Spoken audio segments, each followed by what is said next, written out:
Browner, sir. May ilang araw ka pa kapag kumampi sa taong bayan at wala nang mag-aharap kung meron man ng tinanggap kong maleta. Tabla-tabla na tayo. Kampihan mo lang ang taong bayan. Ikaw ang natitira ng panyapang paraan. Makinig ka sa sigaw ng taong bayan. Kung hindi ka bulag, kung hindi ka pipe, hindi ka bingi. Actually, marami na akong pinatay na congressman. Sinaksa ko sa kalakala. Sinaksa ko sa puso. Marami sinatuleng. Hinayin ko yung bituka. Sinaksa ko. Pinubukan ko ng ulo. Lahat ng mga masasamang masalakaw. Ang dami ko napatay. Putang ina. Nakagat lang ako ng labok. Nagising ako. Maraming salamat, Miss Cathy. Magandang hapon po sa inyong lahat. Magandang hapon po sa inyong lahat.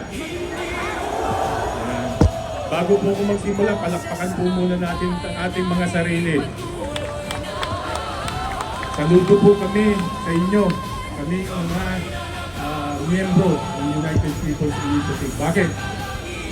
Umulan, bumagyo, bumaha, hindi natitinag, nandito kayo. Saludo po kami sa inyo. Maraming salamat po sa inyong pagkikiisa. Aba, awa na tayong lahat. Kanina po, ang in-offer sa inyo ni Captain Ray ay yung solusyon. Sasabihin ko naman po sa inyo ngayon kung ano yung problema. Balik ka din, no? Nauna kasi si Captain Ray. Nung mga nakaraang panahon po na kami uma-attend ng mga rally, meron po isang lungsod kaming pinuntahan. At pagkatapos ko pong magsalita, nagbaba ko nung late shift na aming stage na likod ng isang pick-up truck. Pagbaba ko po may mga kabataan, bata, mga edad 7 to 10 years old. Sabi po nila, tama po yung sinasabi nyo, marami talagang mga urakot na politiko. Hindi lang gano'n. Pero, dito po sa amin, mabait yung mayor namin. Ulitin ko po sabi ng bata, mabait yung mayor namin. So tinanong ko, paano mo kako, paano mo masabi na mabait yung mayor namin? Ay kasi po, tuwing pasukan, at pupukas na school, marami po kaming natatanggap. Bag, notebook, pencil, ballpen. Binibigay po ng mayor namin. Kaya mabait po yung mayor namin. Tanong ko dun sa bata, palagay mo ito saan kaya nanggaling yung binigay ni mayor sa inyo?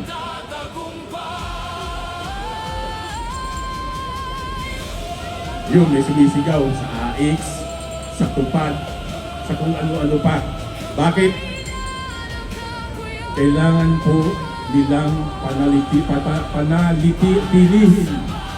panatilihin yung ating mga kababayan na mangmang.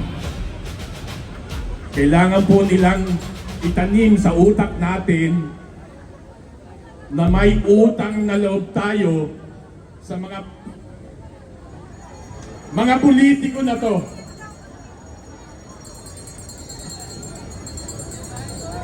Yun po ang ginagawa nila. At ano po ang pinakamasakit doon? Tumatanim po sa utak ng ating mga kababayan na tinatanong po nila ito at tinitignan nila na kung wala si mayor, wala si kapitan, wala si congressman, wala si governor, wala si senador, wala kaming kikitain ngayon, wala kaming kakainin ngayon. Dahil kay speaker, yan, mga salitang ganyan.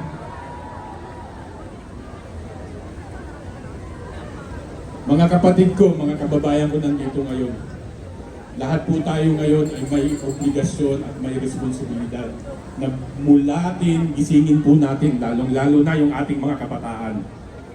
Ang una pong problema ng bansang ito, mga korap na politiko.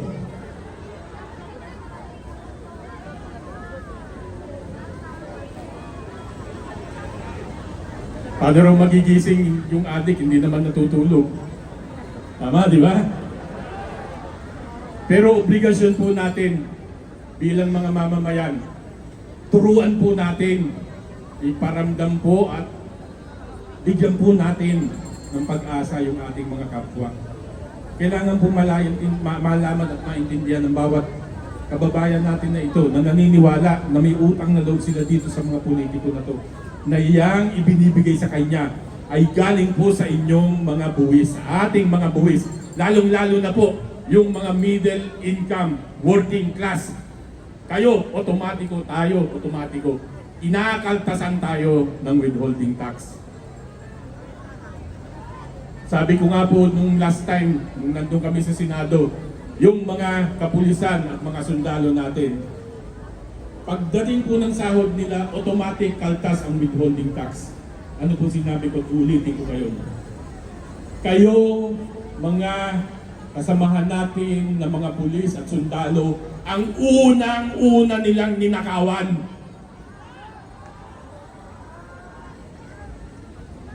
Kailangan po nating magising. Ano po ang pangalawa?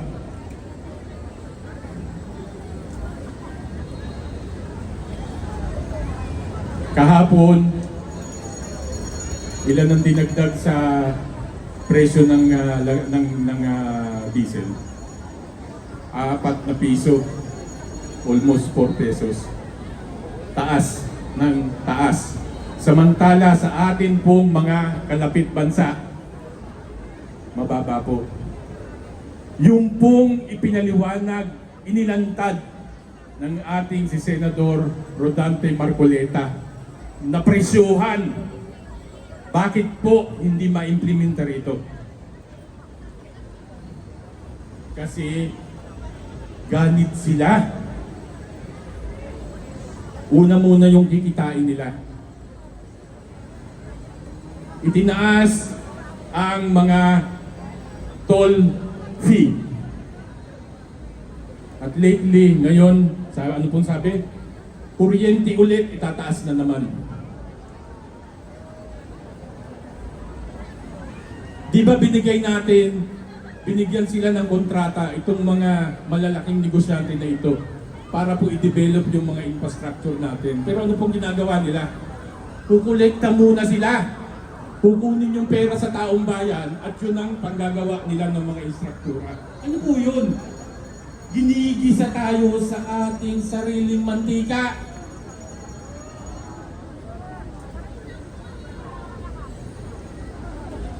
Panahon na po para tayo'y magising.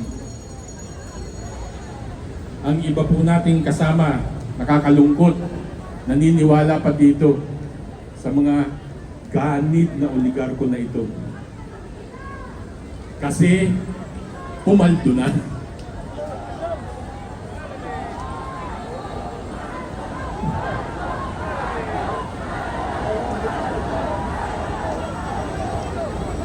At ano po, yung pinakamatindi at huli. Nung ako po'y magkaisip at magkamalay, lagi ko na po silang nakikita sa lansangan. Kahit ano pong administrasyon ang umupo, lagi po yang nagpuprotesta.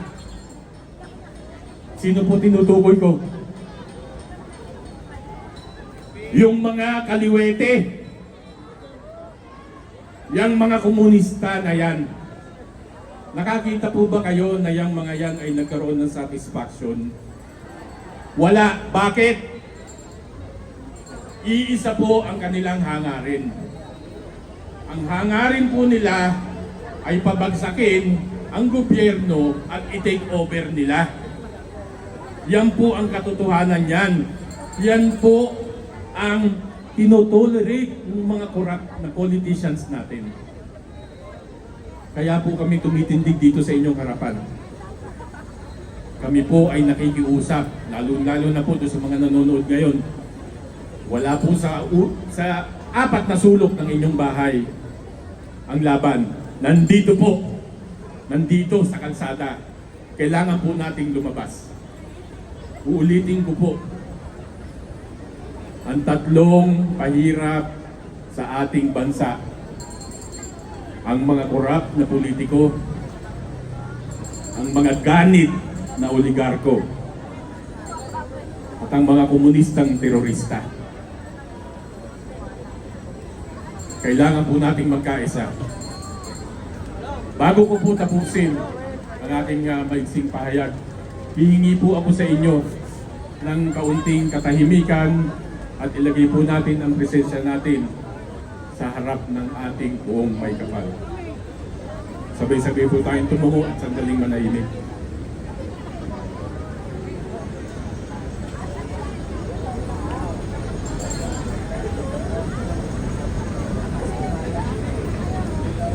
Ipagdasal po natin ang ating bayan at hilingin po natin ang kapatawaran at ang awa ng ating Panginoong Diyos sa ngalan po ng ating kapatid na si Kristo.